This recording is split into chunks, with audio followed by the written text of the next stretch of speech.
participated and everyone who participated in the annual meeting. So thank you to everyone, and thank you to our staff that helped prepare things behind the scenes to get everything ready for the meeting today. So it is my pleasure to transition the meeting to Richard Cox, who is the principal investigator for the Digital Library of American Slavery and the People Not Property Project. Richard, I've been working with him closely for a number of years, and I'm happy to have him here with us today.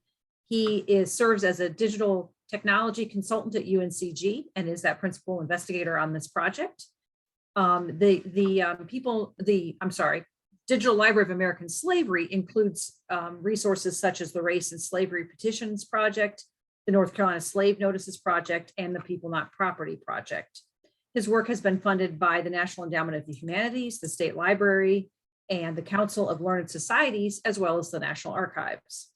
And in 2020, the Digital Library of American Slavery was recognized as the first virtual stop on the National Park Service's Underground Railroad Network to Freedom connection. So that, I think, is a really neat milestone to be the first virtual stop. So I'm going to turn it over to Richard and let him share his slides. Thank you. Let's see.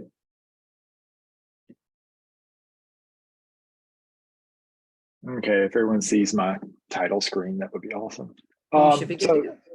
All right, first, thank you, Sarah. I don't know if I need to do all my introductory slides at the beginning. You did a wonderful job of talking about me. But I am going to real quickly, don't need to talk about myself. I will go over the project, what DLAS, Digital Library of American Slavery, is before I really start talking about people, not property.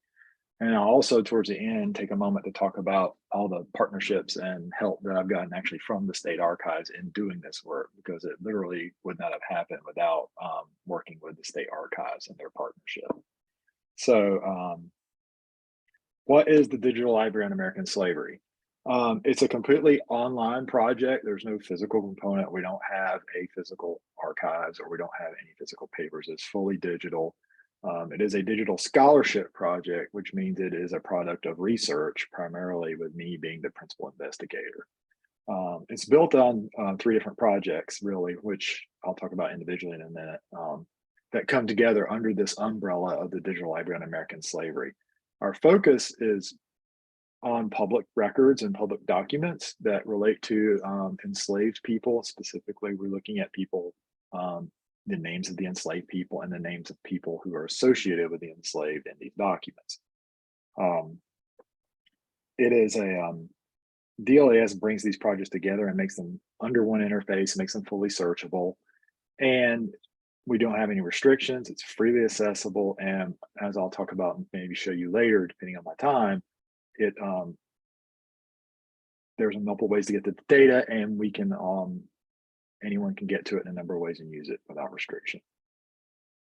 So the project history of DLAS is built upon these 3 projects. The first is the Race and Slavery Petitions Project, which is court records from across not only the South, but the country. We're not trying to be exhaustive in what we have. It's very much material selected to be representative of areas throughout the country that were important. And we really tried to go to different districts and come up with something that looked at the entire area and gave a sampling of enslavement from that perspective as a whole. The next project is the North Carolina Runaway Slave Advertisements Project. That project we are looking to be exhaustive with that project. And we are, I believe personally, in the final stages of completing this. We have something like 6,000 advertisements available in our database with high resolution scans and full transcripts. The next project I'll be talking about is People Not Property, which will be the topic I'm talking about today from this point forward. People Not Property is a look at, broadly speaking, deeds. You can look at it 2 ways: deeds across North Carolina, or records that are held by or under the purview of registers of deeds in the different counties across North Carolina. So how did the project begin? Actually, I've seen in the name list 2 of the people I talked to first are here. The first was Marcellus Joyner. And I was first looking at expanding DLAS into a 3rd area that I wanted to be as large as the court documents, or at least more in depth than the court documents, which is the largest piece right now. I talked to Marcellus, and we were looking at how should we do this, how should I move forward, and what be the best way. And so he and I had a good talk, and then I started talking with Sarah here about doing this, and she mentioned that there was a different group of registered deeds that were also looking at doing something similar, and why don't we all get together and start talking this through, which we did. Sarah can correct me if I'm wrong, but we had something like a room full of about 20 different people who were across various different walks of life. We had archivists, we had historians, we had genealogists, there were elected officials and registers of deeds primarily in the room, and we just all sat there and spent an afternoon hashing out, is this a project we should do? What should it entail? How should we do it? Is it something that should be a part of the Digital Library of American Slavery, or should we all go our separate ways and do our own things? And I was very happy that it was pleasantly decided that this should go forward. It should be a project that is a part of the Digital Library of American Slavery, and that I should lead the project, and we would apply for a grant.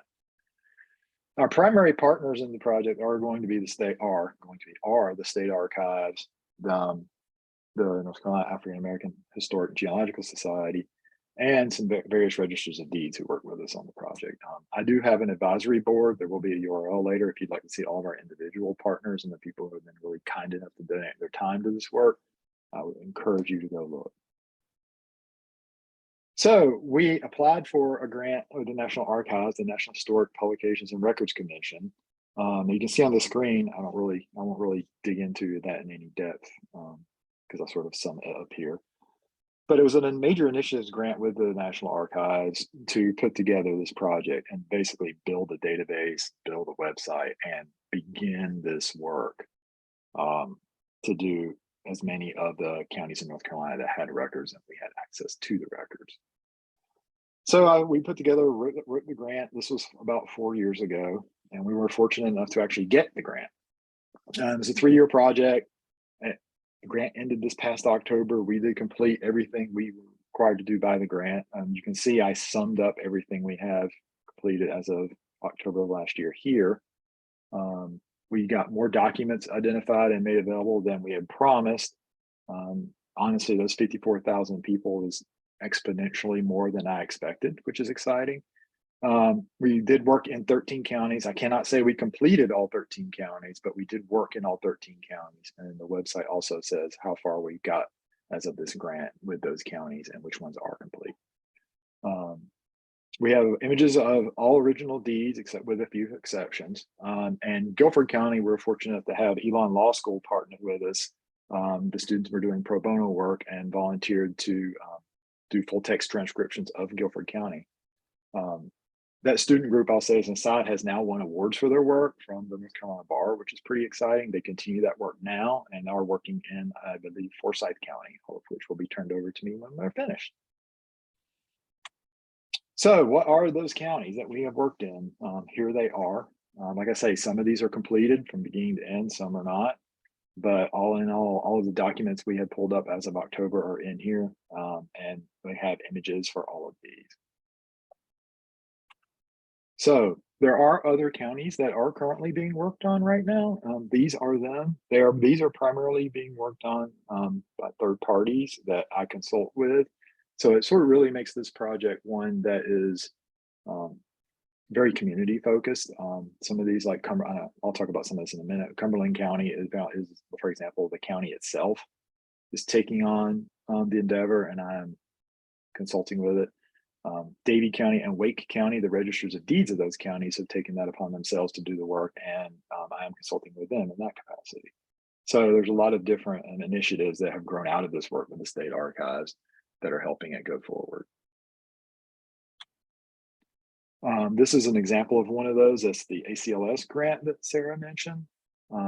This is these different professors at these 3 different universities are doing their own research, but they are using people, not property, as part of the backbone. So for example, on your far left there, Dr. Johnson from North Carolina Central is doing work in the Bragtown community of Durham, just to document its history, or history interviews and that sort of thing. But in order to to get into that history and learn more about it pre-1865, he's turning to the People Not Property Project, and they're actually adding more material from Orange County, and then that becomes a part of our project as well. Dr. Martinez, who's a second, is doing some work at UNC Pembroke with looking at how some of these materials that we have and that are from the state archives can be used in K-12 education to look at different and new ways to talk about enslavement in the state. And excuse me, Dr. Hargrove from ECU on the far right is looking at collecting material from various counties on the coast, and they're looking a lot more at applying geolocation, some of those materials, and start looking at movement of people and migration of people across the area. So there's a lot of different work being done in these areas. I was also going to mention the year after we were awarded our grant.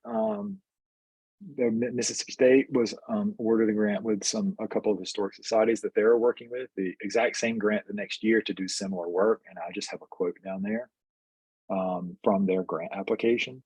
It is, I consulted with them on their project. They are in the final stages of their project now.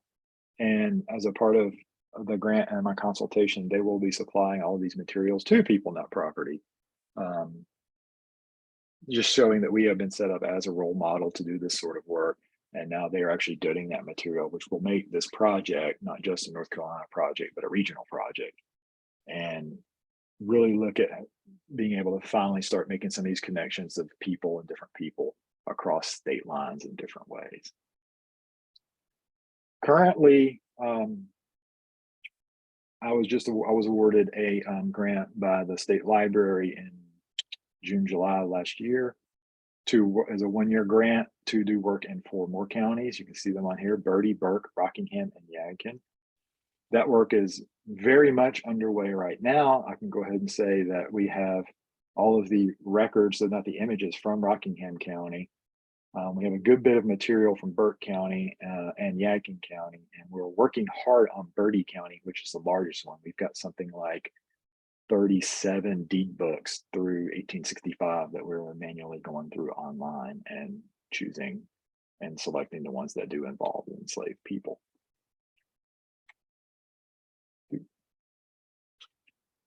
So I'll come back. Well, actually, I'll come back to using the project. I wanted to talk for a while about the partnership with the State Archives and some examples of some of the really, honestly, wonderful things they've been able to do for me, and to just reiterate through example that there's no way this project could have been done without their support. I already mentioned the initial advice and consultations. Sarah and her people have been wonderful in just helping us through the project and providing advice on pathways we should be going in, people we should be talking to, and just helping me move forward whenever I get stuck. I'm sure Sarah would have plenty of stories about that. Tying in with that is networking opportunities. For example, talking with you all right now, letting you all know what we're doing, introducing me to people who might be able to help with volunteer and outreach opportunities has been amazing. Service on my advisory board. Sarah and another member of her staff serve on my advisory board, and Sarah has actually been kind enough to be my co-chair, and her insights have been invaluable.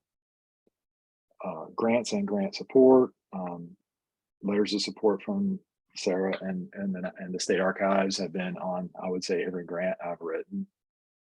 It was Sarah actually who helped me and directed me and advised me to apply for that last state library LSTA grant that we were awarded. So we really honestly have that grant because of her insight and her directing me and sometimes nudging me in the direction I should go in. Access to information and materials is one that's seems pretty obvious, but some examples would be, if we're looking online at State Archives materials, I mean, there's some things we can't find. She's made her staff really available to double check, are these materials actually available and they're just not scanned? They've been kind about promising to get us these scans if they exist.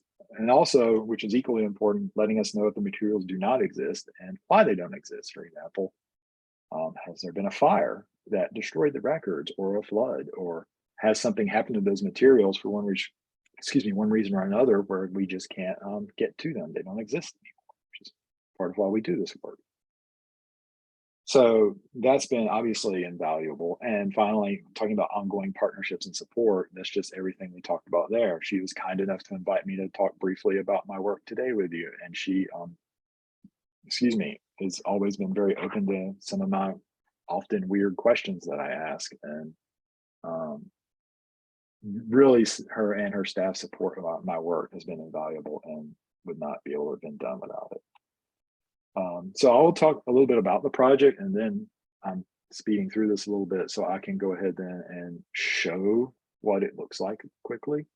But I'll say before we even dive in that there is a complete online search that goes through every record that we have. It combines it on certain levels with the projects. It can be separated out, which is what I'll do, but it can also be searched with court records and with slave notices and with documents from other places. We make all of our data downloadable as well in the 3 formats that you see there. These are formats that members of the advisory board and the broader community that I work with said they really need for their work, be that genealogical work and family trees, or be that research in whatever capacity they're looking to use it in. And we also have several data dictionaries and user guides available. Our data dictionary, just to show how much information we do really try to pull out of these, the data dictionary is over 50 pages long. And it does go into every field and what you see and what that truly means insofar as how we looked at trying to gather this information and make it available. So we're trying to be as open and as to what we're doing and not be opaque at all. Open as what we're doing, what our thoughts are, and how we're approaching all of these records to make them freely available. So I'll go ahead and open the site. That was wonderfully fast. So this is the homepage for people on that property, and a link up here would take you to the larger digital library in American slavery, which would then at that level you could actually search these deeds with other records. You'll see there's a by state option because we have added over 1,000 records from Washington, D.C. as well. So right now we have our building North Carolina collection, and we have a collection from Washington, D.C. that we've been able to get together. I'll just do a simple search by name of John. And it quickly pulled up our search results. So you can see, and I'll talk about refinement in a minute, that we have over 4,000 records that have the name John in them. We've built a unique identifier for each record. So this is North Carolina, Craven County, book 1, page 56, first record. And we have some minimal data here to help people start trying to look to see if it does indeed what they have, what they're looking for is there. We always try to do a count of the different roles that people have in the document in case that helps someone's definitely looking for a John that is a grantor perhaps. We try to do counts and just to give people an idea of what's there. And then we, of course, we'll tell people what field John appears in. And before I move into anything else, I also show that at this level, you can export this entire list as a comma separated value file. And that is because that is at this level what people told us that we should be doing. Over here, you can start refining results. If I only wanted to see these for example, Guilford County, I can refine that search. We have 68, Johns that appear in Guilford County. And as you can see, we have multiple ways to start refining. Hopefully to narrow your results down and get them better for you as you go through the project. If I'm going on down into a record, I'll just pick the first one. You can see we do have here a list of all the people and some minimal information that we've been able to pull from the document. We also give you links back to every record we have for the selected county. And then numerous ways that you can get to this material that you're looking at right now and how you can get back to, for example, the Register of Deeds if you really want to talk to them about getting the document. We also have high-res copies of each document. And then links to material specific to that person. This will vary from record to record depending on how much detail has gone into about the individual that we're looking at. But you can see we really do try to get as much, I'll click on a couple of these, we really do try to get as much information out of the deeds as we can. And so here's another one. You can see there's a little more information about this over here. And that's a quick walkthrough of the site. But I'll say again, you can see at every level, we are making our information available to you as many different ways as we can. Back over to the slideshow. Give us a second.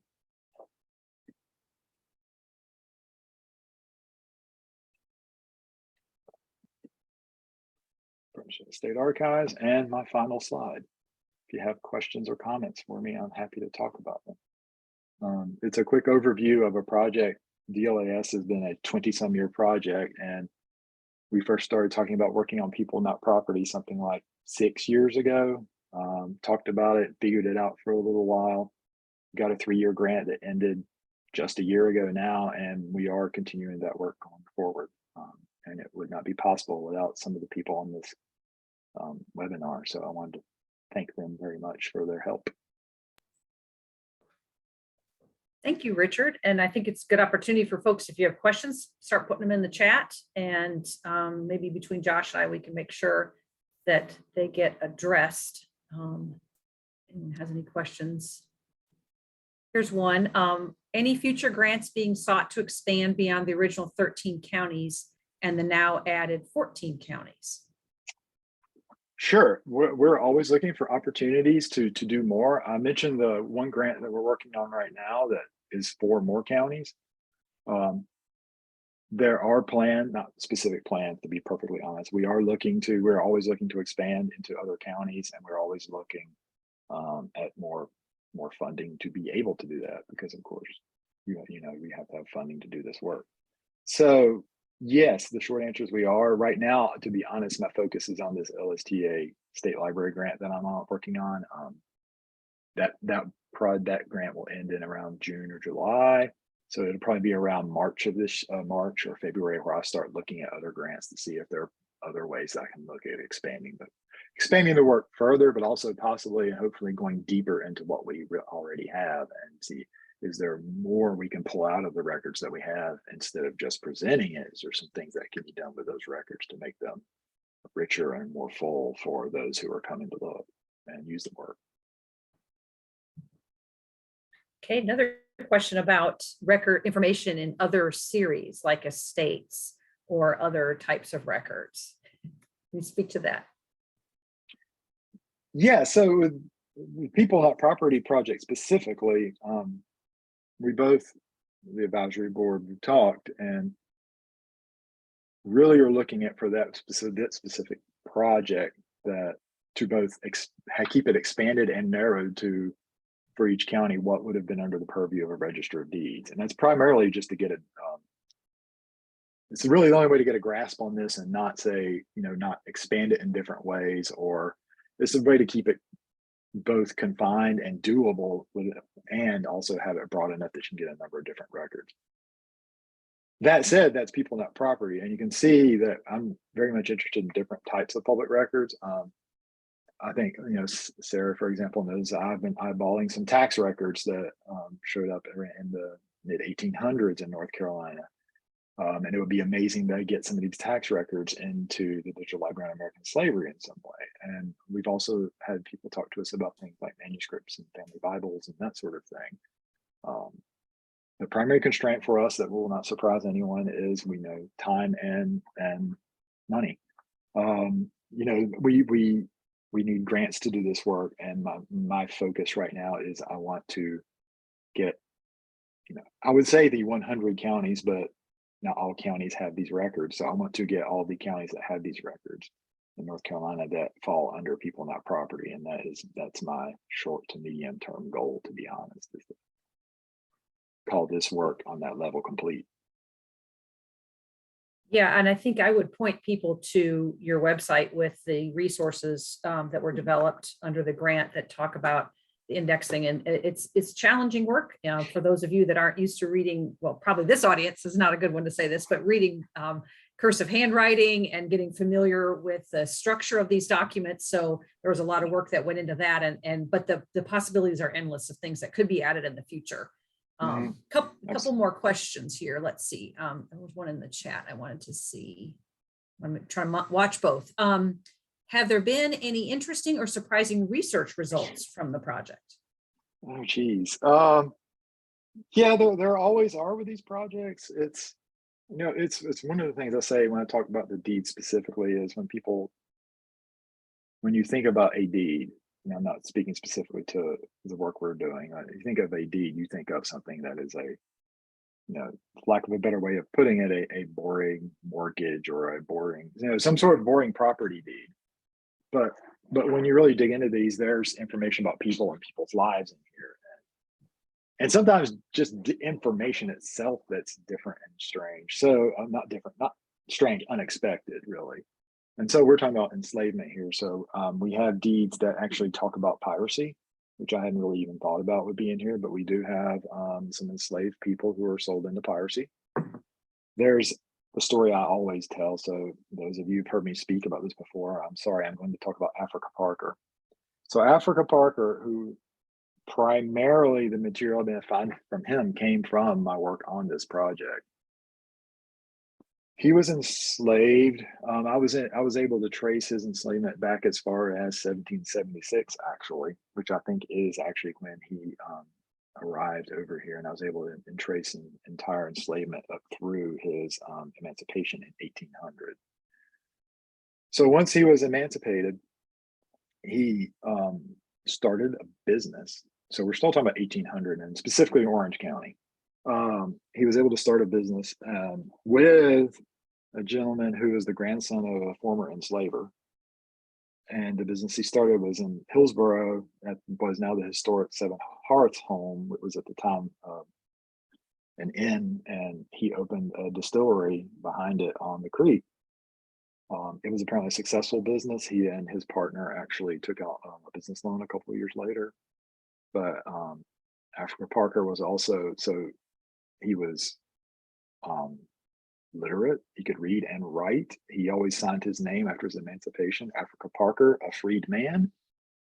And he was, according to the Orange County Register of Deeds, and I have no reason to doubt him, Africa was the first Black businessman in Orange County and probably the first Black property owner in Orange County. And we were able to surface a lot of that information from this project. And I would love to learn more about Africa. He sounds like a pretty amazing man. But I've gotten up to about 1801, 1802, actually a little later, 1803, 1804. At that point, I've sort of let it sit because I have many other things I have to do. And those are just examples of what I find. Some of the people who volunteer with me find their own stories, right, in these documents. And I think that's the short version of what I'm saying is, there are stories in here and there are stories about people's lives in here. And some of these stories about people's lives you're not going to find anywhere else. So, yeah, that's very, very true. Okay, a couple more questions. Are there efforts to publicize the availability of the records to the larger community for family research, for example, using in the classroom or other outlets like that? Sure. So I do not honestly do a lot of outreach. I'm, to be honest, very busy pulling the information and the data. But there are others who have been doing the work specifically in the classroom. I mentioned Dr. Martinez at UNCP. A lot of her work with the project is very much about how we can look at doing this sort of thing in K-12 schools, for example. Excuse me, but I'll also say that there are, broader community. I would normally follow this up by asking, well, what do you mean by community? Because I do work with a number of different communities and key members in doing this work. And those communities themselves have been amazing in really taking this project as their own and, coming at it from their own angle and, adopting it. The African American Historic and Genealogical Society every year, I don't speak there because they speak. Someone always does a presentation about my work there. I say my work just because I'm in charge of it. There are many people who work on this. I have over 10 volunteers right now working with me. So I don't do, honestly, a lot of outreach personally, just because I'm doing all these other things, but the community itself that I've been able to work with has really embraced the project and they are doing a lot of outreach on their own. And, I talk about it whenever I can. Okay, this one's maybe a little bit more about you. Oh dear. What about you in your youth or your young adulthood sent you on this path towards interest in this work? And what would you recommend to educators who work with young people? I'm assuming that means to get them interested in this type of work. Oh, that's tricky. I mean, gosh. So, getting interested in this work, I mean, I would be lying if I did not say that it honestly just fell into my lap. So, I, my background isn't in history originally. It's my degrees are in English and studio art, painting. So when I took the job at UNCG, I was a technology person. I had just gotten there. My technology was I was a web developer, and with a focus on building user interfaces and working with communities on websites. At the same time, there's a professor emeritus now, Dr. Lauren Schwinninger, who is retiring, and the original court petitions that are in DLAS now were his research data. So he was writing books. He's done some work with John Hope Franklin. They won an award together. He had realized on his retirement that all of his research data could be valuable if it, instead of being something that was just for him, it was turned around and facing the public. So he came to the university libraries and was like, I think there's value in this research data. And I had just arrived, and that was the first project I worked on, was this project with him. And we got that first NEH grant, which was basically him taking his research data, trusting me enough to turn it over to me, and me turning it into what's now the Digital Library of American Slavery, the original piece of it. So to begin with, I can't with honesty say that my youth, or I grew into it, or my background led me to this. It if nothing else fell into my lap because I was in the right place at the right time. I obviously took it and ran with it. So I'll say that, but that, I was a technology person. Just handing it over to me isn't enough to give you interest in it, right? I could have built a database and I could have put it online, and just, it could still be what it was then, and nothing else could have happened with it.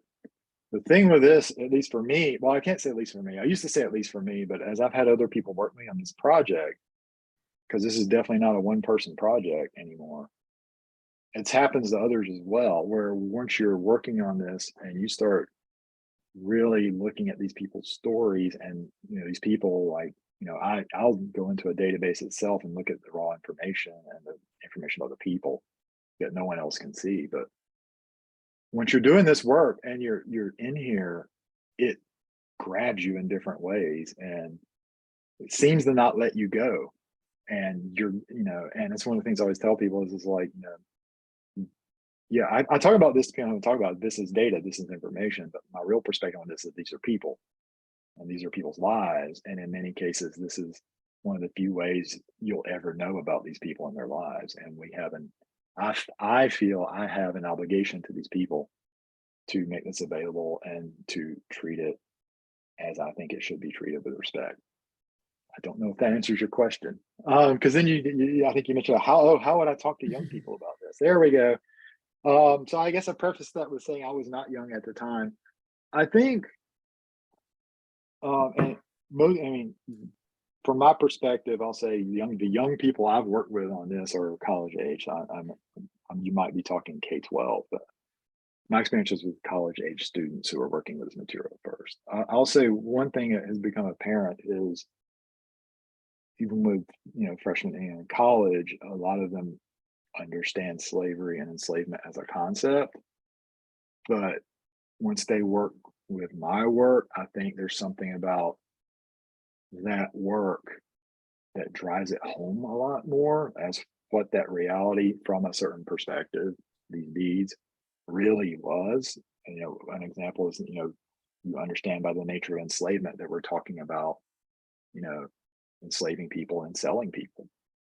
But one of the things that people who volunteer with me have to do is actually sit there and find these transactions and these deeds. And you're looking at these documents where this person is selling for this amount of money.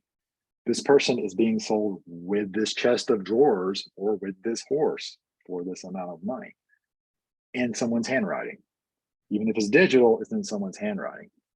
And it's that specifically, I think that transactional piece is one of the major things that people are seeing in this that are making them think about enslavement in a different and possibly more personal way. You know, another piece that would be probably apparent is another piece of this that will sometimes drive that home is just how, you know, enslaved people are talked about in some of these documents, which goes back to why it's named people, not property, which I'll point out, I did not name this project, Sarah did.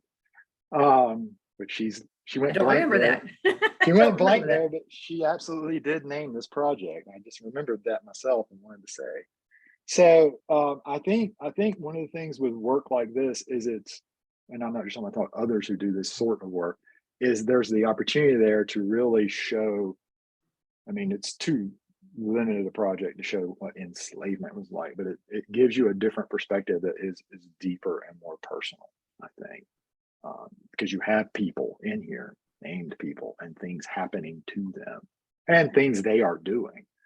So, I mean, I guess that would be my convoluted answer to that really good question. And that might be a way to extend that and to connect students with actual work with documents. So projects that have a transcription or a component where you're working with those original documents, and you can feel, to Richard's point, the stories that are captured in them. Yeah, I'm sorry to interrupt. I was going to Oh, go say ahead. that transcription piece, that is one thing, you know, which you touched on in your introduction is, I think coming towards this project, a lot of people think the hardest thing technology-wise, not emotionally, but technology-wise, is dealing with having to get this data out and everything, the metadata. It's not. It's finding the records is the hardest part because you do have the handwriting aspect to deal with. And it's when someone is very difficult at the beginning for people, but once they start, they speed up and you become more familiar with it, and you know you'll start to recognize someone's handwriting who's the notary, for example, that's been transcribing all these records. And it does speed up, but that is absolutely both the difficult piece, and Sarah's right, it's the way into this sort of thing as well. So we've had a couple of related questions around something that I think people ask a lot. What are your plans to expand to this county or that county? In particular, we've had Alamance and Caswell asked about, but another person has asked about opportunities to volunteer. Could you speak a little bit to that if someone is living out of state and would like to connect, or someone has an interest in a county and say, I'm interested in Alamance County. How could someone make a difference in this work if a county isn't already underway for indexing? Great question.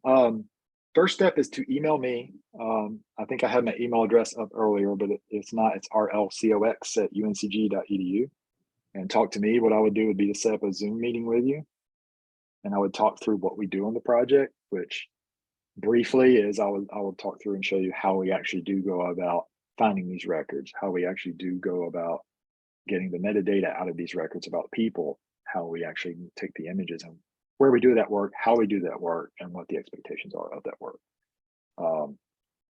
I go through all of that with you. Right now, our focus is on those 4 counties because it's grant funded. It's a contract. We have a deadline. Bertie County is huge. I can't stress that enough. There's 37, 38 volumes. We found enough records in one of these volumes. It's more than we found in some entire counties that we worked in. It's a big one. And I was warned it was going to be a big one, so I was prepared. But so our focus is really on those 4 personally, because that's my contract, that's my grant. Other counties, I actually, because there was a space between my last grant and this one, I don't know why I'm so lucky, but volunteers keep coming. I don't even, to someone else's earlier point, I don't really do any outreach, especially when I'm not, you know, pulling in for a grant. It's I'm fortunate people come. So there is work happening outside of those as well. I would have to pull up a spreadsheet to look to see who's doing what where and how far along they are, but volunteers are always welcome. We really do want to do every county that has records that we can get access to. I would say, you know, we've got the 13 we've worked in. Not all of those are finished, even those. We're working on these 4. You saw my other list that there's some people working there, but there are other counties we're being worked on as well. I would guess right now there's probably some sort of work happening, different speeds and different pieces in something like 26 counties. But more volunteers are always welcome because it's slow work, but it's really great work. And I think everyone who really gets into it, I get emails from volunteers all the time just telling me about something they found. So it's great work, and we're always happy to talk about how people can help. Great. All right. So another person has asked about individual family members able to research their family history. Do you want to speak a little bit to any tips on researching in the database? I know you kind of went over search parameters, but what you would find or not find in there in terms of family history. Okay, so I mean, the short version is, so with each document, and this goes across all of the projects, and talking with genealogists and historians and others, we do not make assumptions. And it's one of the things I always preach to the volunteers. We do not make assumptions about these people or this information. Because I've seen that happen in the past, and I won't get into it, but it's not good. So one of the first things we did was put walls up around each document. So because there is a John in one document, we're not going to assume it's the same John in another document, no matter what information you find that may say that. I mean, I may be able to look at it myself and that's absolutely the same person. We do not make any assumptions right now in this database. So any sort of connection a person would like to make between family members in one document to another document is on that. So I'll say that out front, and that was a conscious decision by a number of different people in different fields that was the best way to go. Within the document, we really try to, if there's any sort of family relationship, first of all, that's in there, we capture it as best we can. And that can be very ambiguous. We will have enslaved people, an enslaved mother mentioned it's just her name and her 5 children. All we know is she had 5 children. We don't have anything else. But where we have the details, the people who've seen the database behind can tell you we get everything that is there about those people. We then make it cross-searchable across the other one. So while we won't make any assumptions and we don't direct people to do these things, we do as much as we can to enable you to be able to find this information. And I can't tell you about the deeds that we've been talking about, but with the other 2 projects, I can specifically say that there are people in the advertisements that absolutely do also appear in the court records. That's just me looking and saying that's obviously the same person because it's the same place, same time. The enslaver is the same one mentioned, and it's the same. I mean, it's the same person. But we don't say that in the project, so it's on the individual to do that work. That said, I've talked with some people, particularly in the African American Historical Genealogical Society, like, could we, as a project that's separate than this project, do something like that and start looking at social networks, but keep it apart from the documents, which is an interesting idea and it's great, but it also ties back to everything I said before about time and getting the information in and when do we do it and how do we do it. So that is both the good thing and the bad thing, is that we're sticking to the document and not making these associations ourselves, but we are really trying to get everything we can out of this. And that's the deeds, the court records, whatever information we're doing. We also, any other project out there that talks to us and says they would like our information, they'd like our data, we just give it to them.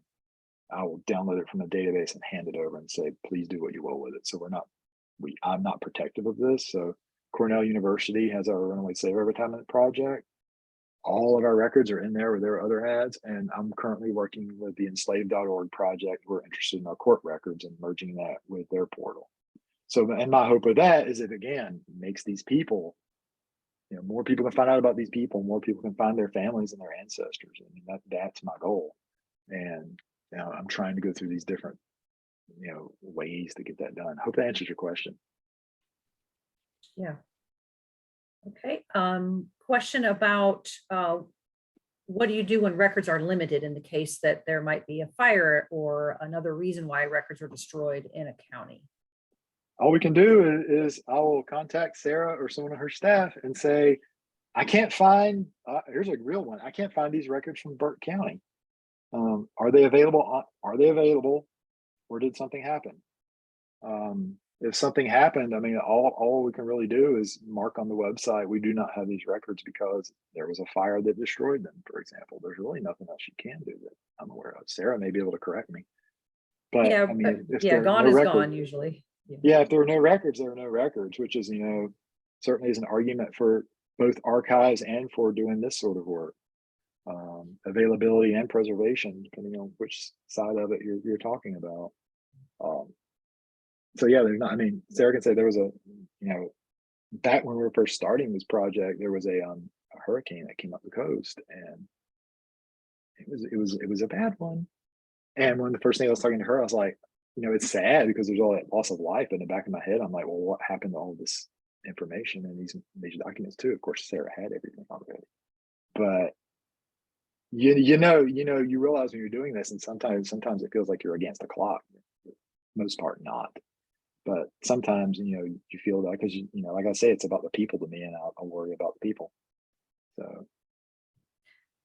Well, and I would add that I think that this project has been really, and you mentioned this, benefited a lot from a lot of great insight. And some of those folks are on the call now, but we started the project with looking at a survey from the registers of deeds themselves and to see what they had. So that helps us know these records were destroyed, or someone might say, well, my county wasn't created until 1866. Okay, so they're not going to have any relevant records for this part of the project.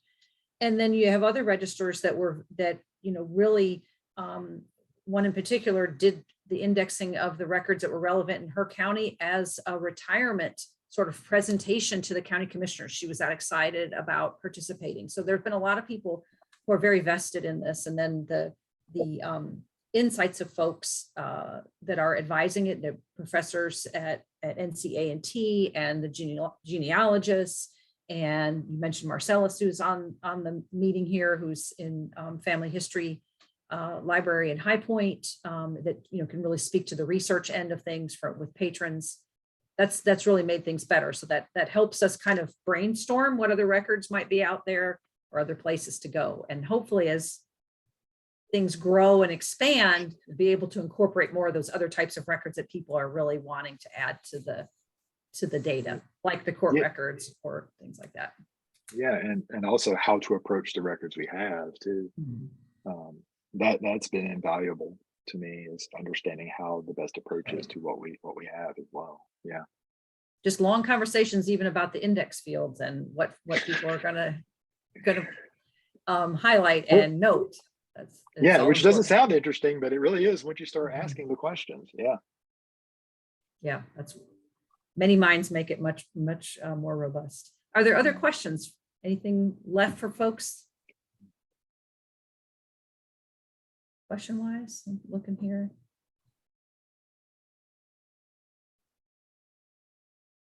We did have someone ask about the name of the project. I don't have a memory of naming the project, but I think part of the impetus behind that is, to Richard's point, that these are about people's, their lives, their personal experiences. So it's a way to bring the humanity to the records that I think has been missing from what could be just a very dry, excuse me, government record, and to kind of surface that and say, hey, this is more than just a simple government record. There's a lot more behind it. Yeah, that's one of the things, when I talk about the name, I say the name is very intentional. I mean, it's one of the things I really liked about the name and ran with it immediately is it's a very intentional name, right? I mean, we're primarily talking about property deeds here, right? But we're talking about people and their lives that have gotten, wrapped in these property deeds. And so it's a very intentional name, and I feel the name makes a great statement about the project and what it is. It pretty well tells you right off the bat what this is, as far as I'm concerned. So. All right, check one more time here.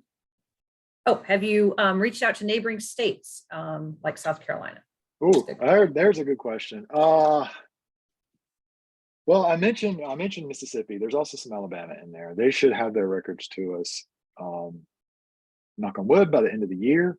It won't be as inclusive of what we're doing. It's going to be very specifically holdings and manuscripts and archives and historical societies, but it's going to be for Mississippi and Alabama, which will be a big deal. We have over 1,500 records already in from Washington, D.C. You can go search through those right now. We do not have the original images, but we have all the same information there and sometimes more that we have for North Carolina.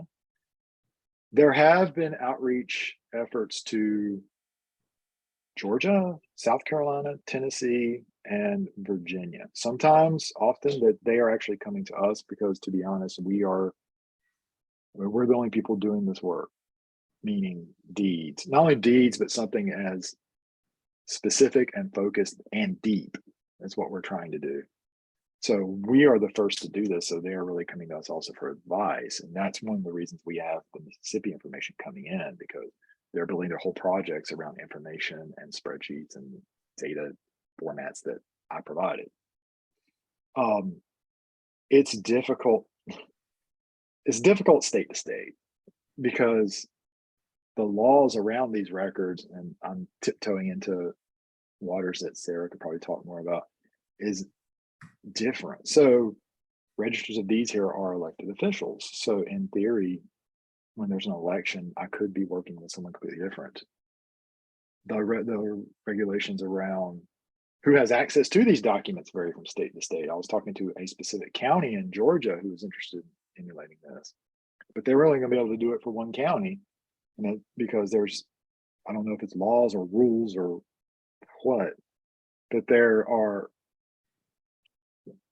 there's some sort of requirement that the documents in any form maintain under the control of the Register of Deeds, and they control access. So you couldn't do what we're doing where it's coming all under DLAS, which happens to be at UNCG. It would be completely not doable. You can't pull all these things different from other counties. It has to be county by county by county. And the Register of Deeds has to be on board and involved. And they have plenty of other things to do, assuming they're funded well enough in the first place. So each state has its own uniqueness. South Carolina, I've talked to them a couple of times. They were looking at their own initiative that might become a part of mine, but to be honest, I haven't heard anything from them for a couple of years. I think Virginia, I know at least one researcher in Virginia who's going to try to do something like this for a selected subset of Virginia. And I know there's at least one other project in Virginia that's hoping to do the work. I hope they can. I can only imagine what might be hidden in Virginia records.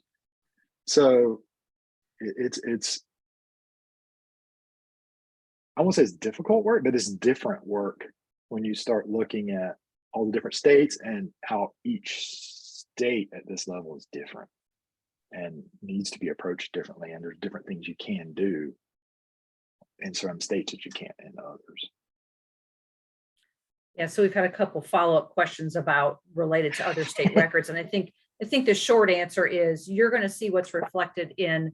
So if you're looking at someone who had Wake County related records, it's going to be Wake County activity, even if that individual involved in the records had property ownership in another state. It's going to be primarily the transactions here in Wake County. Right. Now, one thing, I didn't mean to interrupt. I'm sorry. Sarah knows I tend to interrupt, so I'm sorry. That is absolutely correct. One thing, and genealogists and historians told us this is, and we record if it is absolutely a transaction in that county. If it mentions that someone came from somewhere else, we get that as well.